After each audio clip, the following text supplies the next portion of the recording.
Ram Ram. Haryana diary में आप सभी का स्वागत है और मैं हूं आपके साथ आयुष। हरियाणा की पावन धरती और एक ऐतिहासिक और आध्यात्मिक क्षण की साक्षी बनी जब सरबंसदानी दशम पातशाह श्री गुरु गोविंद सिंह जी महाराज और माता साहिब कौर जी के पवित्र जोड़ा साहिब की चरण सुहावे गुरु चरण यात्रा का फरीदाबाद में भव्य स्वागत किया गया। श्रद्धा, भक्ति और एकता का ये अनुपम संगम शहर के प्रत्येक कोने में दिखाई दिया।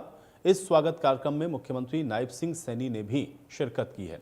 मुख्यमंत्री ने फरीदाबाद के NIT 5 स्थित श्री गुरु दरबार साहिब गुरुद्वारे में चरण सुहावे गुरु चरण यात्रा का स्वागत किया। नायब सैनी ने श्री गुरु दरबार साहिब गुरुद्वारे में साध संगत और यात्रा की अगवानी करने वाले पंज प्यारों को भी पटका उड़ा करके उनका सम्मान किया। मुख्यमंत्री ने यात्रा की रवानगी से पहले गुरुद्वारे में माथा टेका और अरदास सुनी। इसके उपरांत उन्होंने पवित्र जोड़ा साहिब के दर्शन भी किए हैं। मुख्यमंत्री ने कहा कि दिल्ली से आरंभ होकर बिहार स्थित तख्त श्री हरमिंदर जी पटना साहिब तक जाने वाली इस महान यात्रा का पहला विश्राम स्थल फरीदाबाद रहा है। दिल्ली का प्रवेश द्वार कहे जाने वाला ये शहर गुरु चरणों की धूल से पावन हो उठा है।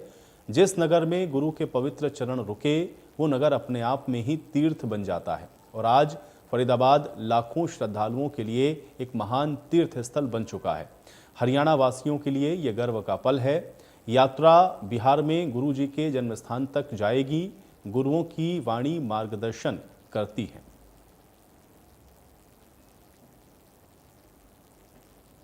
आज हरियाणा की धरती एक गौरवशाली क्षण का ये साक्षी बन रही है।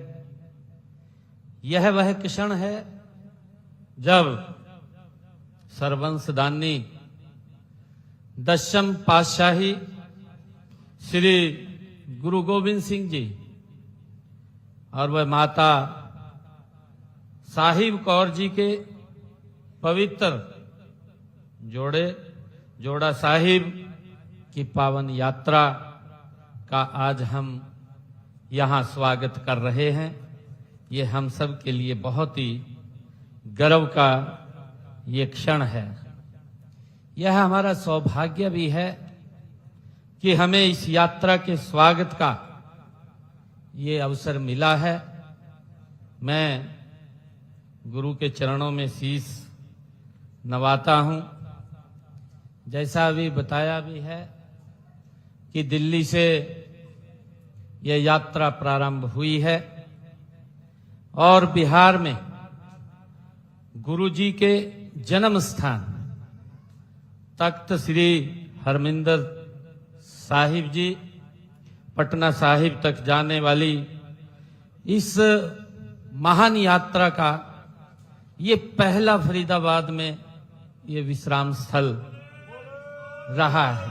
फरीदाबाद को दिल्ली का प्रवेश द्वार भी माना जाता है, हम सब जानते हैं। और आज यह प्रवेश द्वार पवित्र जोड़ा साहिब के माध्यम से साक्षात गुरु जी के चरणों की धूल को अपने मस्तक पर यह धारण कर रहा है। जिस नगर में गुरु जी के पवित्र चरण रुके वह नगर अपने आप में एक तीर्थ का रूप ले लेता है। और आज हमारा फरीदाबाद लाखों श्रद्धालुओं के लिए एक महान ये तीर्थ स्थल बन चुका है। ये हम सब के लिए गर्व की बात है।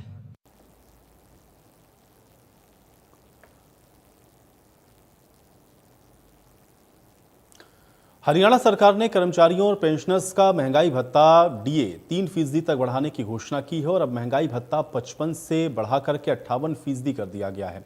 ये बढ़ा हुआ भत्ता 1 जुलाई 2025 से ही लागू हो जाएगा। नवंबर के महीने में सैलरी और पेंशन बढ़ी हुई मिलेगी। हरियाणा के करीब 6 लाख नियमित कर्मचारी और पेंशनर्स को इसका फायदा मिलेगा। मिले डेटा के अनुसार प्रदेश में करीब 3 लाख नियमित कर्मचारी और 3 लाख पेंशनर्स शामिल हैं। हरियाणा सरकार के वित्त विभाग ने शुक्रवार को इसकी घोषणा की है।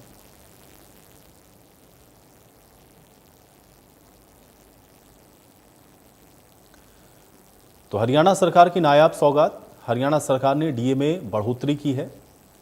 कर्मचारी और पेंशनर्स का महंगाई भत्ता 3% बढ़ाया गया है। महंगाई भत्ता 55 से बढ़ा करके 58% कर दिया गया है और ये बढ़ा हुआ भत्ता 1 जुलाई 2025 से ही लागू हो जाएगा। यानी कि नवंबर महीने में जो सैलरी और पेंशन आएगी वो बढ़ी हुई आपको मिलेगी। तो ये बड़ी सौगात नायब सिंह सैनी सरकार की ओर से दी गई है और 6 लाख नियमित कर्मचारी और पेंशनर्स को इसका फायदा मिलेगा। और चलिए इसी के साथ आज हरियाणा डायरी में मेरे साथ फिलहाल इतना ही।